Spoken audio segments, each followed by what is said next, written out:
Olá, seja bem-vindo ao Saúde Você Agora nos Dias Melhores. E hoje nós vamos falar de um tema muito importante, então você fique ligadinho, presta atenção, que hoje eu recebo ele, que já, próximo presidente da Sociedade Brasileira de Neurocirurgia no Brasil, gente, São Paulo.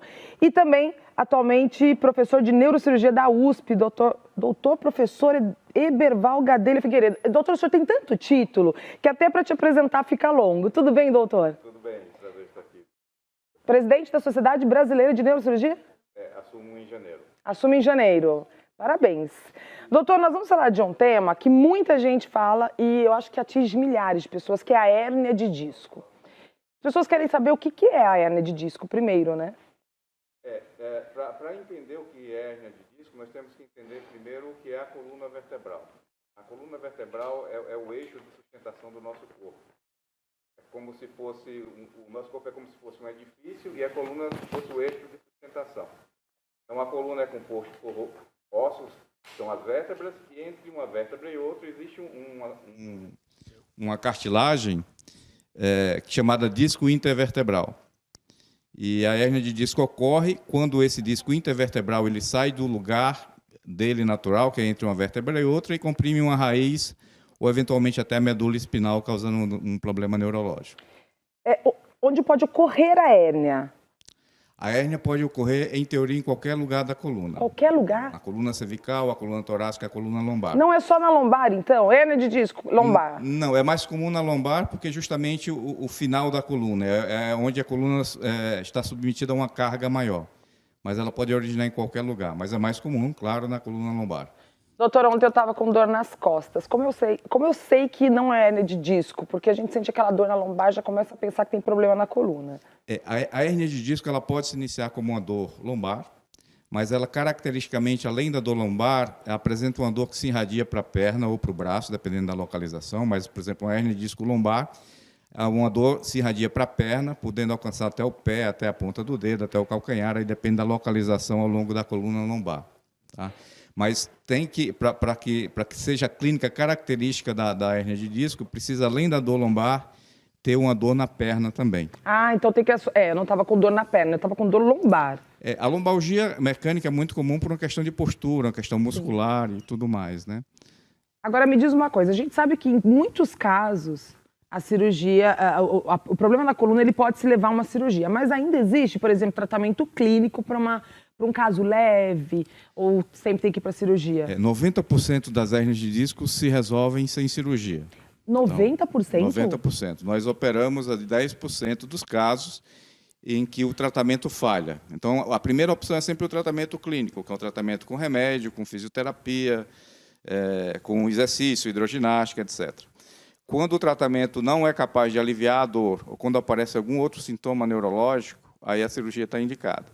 Mas a cirurgia seria a última linha de tratamento. Nós sempre tentamos o tratamento clínico não cirúrgico inicialmente. Doutor, quero te fazer uma pergunta, porque assim, a gente vê várias, pelo menos meu pai fez 3 cirurgias de hérnia de disco, e eu falei que muitas pessoas chegam à cirurgia, porque realmente conheço várias pessoas que operaram. Esse número hoje, até pelo avanço da medicina, é por isso que diminuiu hoje 90% é tratamento clínico pelas alternativas que tem de tratamento? Isso melhorou muito, possibilitando diminuir a cirurgia? Houve uma melhora geral, Duda. A melhora da postura das pessoas perante a vida, as pessoas praticam mais exercício, têm uma atenção maior à postura, à alimentação, né? O excesso de peso também está relacionado à hérnia de disco. Então, primeiro, as pessoas se cuidam de uma forma geral melhor do que se cuidava antes. Segundo, nós diagnosticamos mais também, porque os exames, a ressonância magnética, por exemplo, permite um diagnóstico de um maior número de hérnias. Em quarto lugar, o tratamento avançou bastante, tanto o tratamento clínico, fisioterápico, quanto o tratamento cirúrgico. Agora, qual é e quando, por exemplo, é indicado, então, cirurgia para esses 10%? Porque daí já é grave, né, doutor? Chegou na cirurgia, já está num estágio bem avançado. A cirurgia ela é indicada quando a dor persiste por 2 meses ou mais, quando o tratamento clínico foi iniciado, ou seja, começamos o tratamento clínico, 60 dias depois o paciente não melhora da dor, a cirurgia está indicada. Ou a cirurgia é indicada antes quando existe um déficit neurológico, uma perda de força muscular no braço ou na perna, dependendo da localização da hérnia. Então, são 2 indicações principais: dor que não responde ao tratamento e um déficit neurológico mais comumente um déficit motor, né? Uma dificuldade para movimentar, uma perda de força muscular. Qual é o resultado, doutor, desse tratamento? O tratamento cirúrgico tem resultado muito bom, né? 90% a 92% de êxito com cura total da doença. Cura total? Isso. Agora, existe possibilidade, por exemplo, de uma pessoa ter sequelas? Existe. E quais são, né, se tiver? A pessoa pode ter sequela pela própria hérnia ou, eventualmente, por uma complicação cirúrgica, né? Então, pode ter a complicação cirúrgica também? Pode. Aí, em torno de 1% a 3% pode ter complicações, tá? Mas a hérnia de disco, se ela persiste e se ela comprime, por exemplo, a medula espinhal, as sequelas são muito mais graves. A pessoa pode... Mas isso pode ocorrer tanto de uma forma aguda quanto de uma forma mais subaguda, né? Pode acontecer de uma forma abrupta ou mais lentamente. Mas, na maior parte das vezes, a hérnia de disco se apresenta de forma benigna, que seria aquela dor lombar clássica, a hérnia de disco lombar, com irradiação para a perna. Doutor, o senhor estava falando, eu estava pensando aqui. A gente vê hoje que a medicina avançou muito, então, até conversando com vários especialistas, a gente vê que os tratamentos, as cirurgias, hoje procedimentos minimamente invasivos. A minha pergunta para o senhor é possível voltar à vida normal depois de uma cirurgia dessa, de coluna, desses 10%, vamos dizer?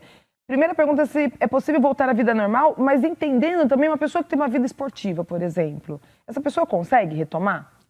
O objetivo da cirurgia é justamente esse, é trazer o paciente à sua qualidade de vida, aos seus hábitos de vida anteriores ao diagnóstico de hérnia de disco.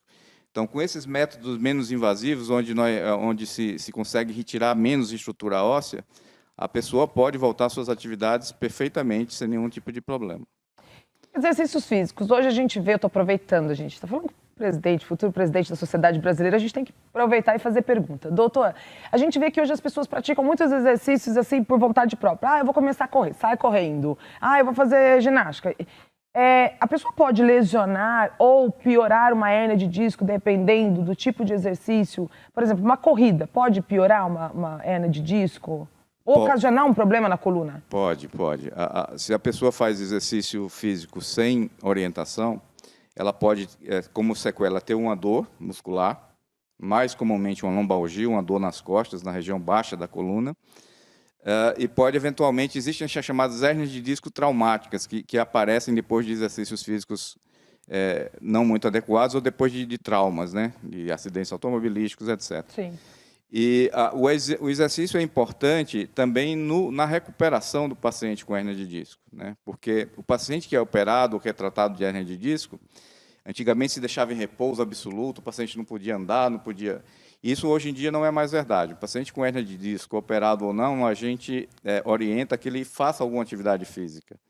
Ele não pode fazer uma atividade física que cause dor ou cause desconforto. Não é bom ser sedentário, mas também tem que entender o tipo de exercício indicado. Exatamente. E normalmente os exercícios indicados para quem tem hérnia de disco são exercícios que não têm impacto.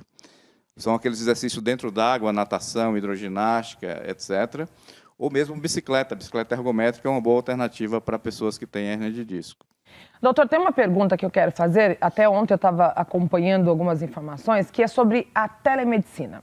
A gente está vindo de um momento que ainda as pessoas não voltaram à rotina normal, porque ainda tem grupo de risco, a gente vê os números, né? Tem que continuar se cuidando, prevenindo, né? Porque ainda a gente está nesse momento de pessoas aí aumentando o número de Covid. Então, eu acho que as pessoas estão, assim, saiu do isolamento, né, que estava parcial, mas as pessoas não estão entendendo que ainda precisa se cuidar. A gente vê aí notícias da TV e tudo mais. Lembrando das pessoas que estão em casa, porque são um grupo de risco, que não estão saindo, não estão podendo ir no consultório. Essas pessoas, até medicina, para uma pessoa que está com problema na coluna, como que está a relação da neurocirurgia e a telemedicina? Dá para poder orientar um paciente, dar diagnóstico? Como que funciona? Tem sido feito bastante, né, Duda, hoje em dia, por todas as especialidades. É claro que a telemedicina ela tem algumas limitações. Eu estou perguntando justamente por causa da coluna. Precisa ser entendido. Um paciente com um problema na coluna, o exame físico, o exame que o médico faz pegando num paciente, fazendo... É importantíssimo. Né, vendo se tem contração muscular, vendo a questão do reflexo neurológico, se está normal, se não está normal. Isso é importante. Mas a telemedicina pode funcionar, mesmo nesses casos, como uma triagem. Sim. De saber se aquele paciente realmente necessita de um atendimento presencial ou não. Então, nas atuais circunstâncias, é uma ferramenta bastante útil e que certamente tem um impacto aí na difusão da doença também do Covid, né? E até o pedido de exames também, vocês fazem tudo pela telemedicina, né? Pode ser feito. Existe uma regulamentação no CRM, né? E nós, os médicos, são orientados a seguir essas recomendações, tanto para o atendimento quanto para as receitas e solicitação de exames. Isso otimiza muito, porque a pessoa faz a consulta, o médico, obviamente, como o senhor falou, não substitui o ato médico, mas dá para fazer uma triagem, solicitar exames e, dependendo do resultado do exame, aí isso solicita que seja feito realmente uma consulta presencial, né? Justamente. Então isso facilitou agiliza, facilita a vida do paciente, do médico, e evita um contato aí, uma aglomeração, um agrupamento de pessoas de forma ainda divertida. Na sua opinião, a telemedicina veio para ficar? Veio para ficar, sem dúvida. Eu também acho. Eu acho que todas as modalidades de ensino à distância vieram para ficar. Vieram para ficar. Mesmo o congresso médico, enfim, e congresso de outras especialidades, né? Tá certo. Doutor, obrigada pela sua participação, pelo seu tempo aqui, que eu sei o quanto é difícil a gente conseguir um tempinho com o senhor. Quero te desejar muito sucesso, porque com certeza é por merecimento, e eu acompanho a sua história e sei que o senhor está realmente aí empossando a presidência por merecimento de tanto conhecimento, tanto estudo, e isso é bonito de se ver, né? O senhor é novo, que eu sei que o senhor é novo, então fico muito feliz. Parabéns mais uma vez e seja sempre bem-vindo ao programa. Obrigado, boa tarde. E agora continue com Dias Melhores. Depois de uma aula dessa, né, a gente continua com Dias Melhores. É com você, Gi.